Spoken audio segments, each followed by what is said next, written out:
Bienvenido ciudadano a un nuevo vídeo de nuestro curso de Derecho en YouTube. En el vídeo anterior estuvimos estructurizando Derecho en 4 ramas distintas, aunque finalmente llegamos a la conclusión de que a día de hoy y desde un punto de vista moderno, el derecho se puede estructurizar en 2 ramas, el derecho público y el derecho privado. Hoy vamos a hablar del orden de jerarquía de las normas, ya que no todas las normas son leyes, ni todas las leyes son iguales. Para empezar, en la cúspide de nuestra pirámide se encuentra la Constitución. Y esta es la norma más importante de todas. A través de la Constitución es donde se regulan los aspectos más importantes de nuestra sociedad. Por ejemplo, en España, el artículo 1 de la Constitución define a España como un Estado social y democrático de derecho. Muy pero que muy importante, ya que lo define como que es social, en primer lugar, ya que entre otras cosas aquí luego se va a ver que tenemos ayudas, por ejemplo, del Estado con la seguridad social. Después, que es democrático, donde todos los poderes del Estado nacen del pueblo, o sea, de nosotros. Y por último, de derecho, que está obligado a respetar todas las normas jurídicas aprobadas dentro del marco de la legalidad. Además, la cuestión regula cuestiones muy pero que muy importantes como son los derechos fundamentales, ya sea derecho a la igualdad y a la no discriminación, derecho a tener un trabajo digno, derecho a tener una vivienda digna, etcétera, etcétera. Por debajo de la Constitución, en el puesto número 2 de nuestra pirámide de Kelsen, estarían los tratados internacionales y aquellas normas comunitarias. En nuestro caso, en el caso de España, serían las normas aprobadas en la Unión Europea. ¿Y por qué están debajo de la Constitución estas normas? Bueno, realmente la pirámide de Kelsen funciona de la siguiente manera. La norma superior no puede ser contradicha por la norma inferior, pero sí a la inversa. Una norma superior puede contradecir a una norma inferior. En el tercer nivel ya llegamos a las leyes, que vienen a ser principalmente dos, la ley orgánica y la ley ordinaria.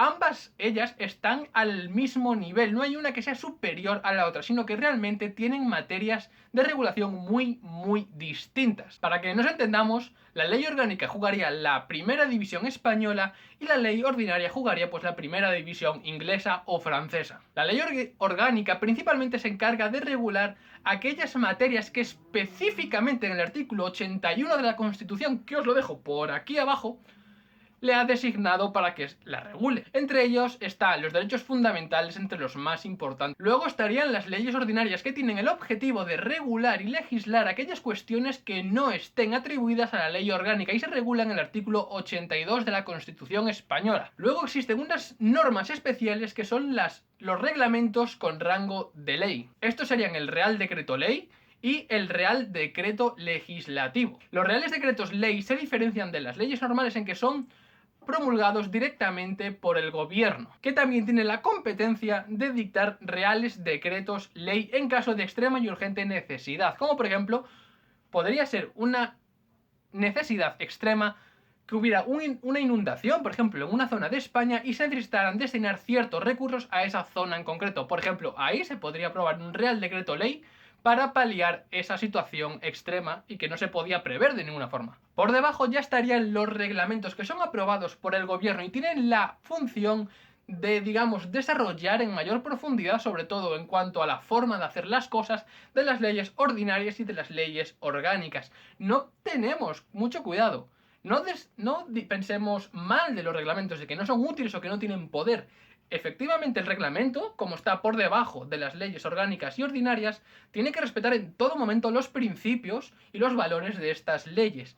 Pero, cuando tú puedes regular cómo se tienen que ver plasmados esos derechos o esos objetivos concretos que realizan las leyes orgánicas u ordinarias, tienes una manga un poquito más ancha. Es que realmente un profesor de la carrera me dijo: para ti la ley, y déjame a mí hacer el reglamento, porque realmente el reglamento va a decir cómo se tienen que hacer las cosas, obviamente respetando el valor principal de la ley orgánica. Luego, por último, en la parte de abajo estarían las leyes de las comunidades autónomas y los reglamentos de las comunidades autónomas. Aunque realmente las leyes de las comunidades autónomas y del Estado, por el artículo 149 de la Constitución española, están al mismo nivel, únicamente que cada una de ellas tiene materias distintas. Quiero decir, las materias están divididas entre las comunidades autónomas y el Estado. Entonces, las comunidades autónomas van a legislar en esas materias concretas que le atribuye la Constitución española, y dentro de esas materias ellos van a poder hacer las leyes que quieran, obviamente, como hemos hablado todo este tiempo, respetando el resto de jerarquía de normas. Tendrán que respetar la Constitución y tendrán que respetar los tratados internacionales, pero sus leyes están al mismo nivel que las del Estado. De forma resumida, las leyes autonómicas contra las leyes estatales no están regidas por el principio de jerarquía, que es el que llevamos hablando todo el vídeo una y otra vez, sino por un sistema de competencias regulados entre el artículo 148 de la Constitución española y el 149. Si esa norma afecta a una de las competencias que no deban de tener las comunidades autónomas, choca contra una del rango estatal, va a prevalecer la estatal. ¿Por qué? Bueno, pues porque en el sistema de reparto de materias, a lo mejor esa materia no le corresponde a la comunidad autónoma, y si legisla sobre eso y luego el Estado vuelve a legislar haciendo una norma que toque esa materia en concreto, en ese caso la estatal va a estar por encima de la autonómica. Luego, aparte de las materias transferidas, hay algunas que sí que están al 50-50. Entonces, yo legislo parte de ellas y tú te encargas de la otra mitad, por así decirlo, para que nos entendamos todos. Por último, los últimos extractos serían la costumbre y los principios generales del derecho. Estos ya son temas mucho más subjetivos, que no son definidos en ningún tipo de ley ni nada. Realmente la costumbre es la forma en la que se ha hecho algo en un lugar determinado durante muchísimo tiempo. Por ejemplo, si tú has pasado por mi finca durante 10 o 15 años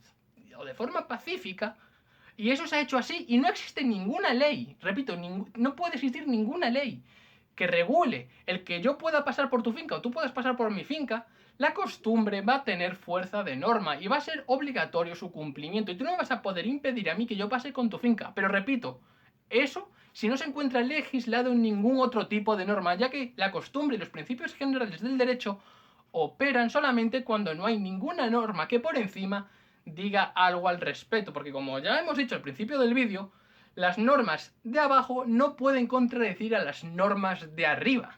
Por último, ya tendríamos los principios generales del derecho, entre los que se puede destacar, entre otros, la buena fe. La buena fe realmente es algo que se habla muchísimo en todas las ramas jurídicas, y algo muy importante, que consiste en tú no obrar, digamos, es que es muy difícil de explicar, no obrar con mal pensamiento, sino hacerlo, digamos, de una forma sincera. O sea, yo paso por tu finca, pero no lo hago para estropear tu finca ni causarte ningún tipo de daño. No, lo hago pues por algún tipo de bien, no queriendo hacerte daño a ti. Pero como digo, es un concepto jurídico indeterminado, un tanto difícil de explicar, ya que no existe ningún tipo de norma o ley que diga específicamente qué es la buena fe o qué es la mala fe.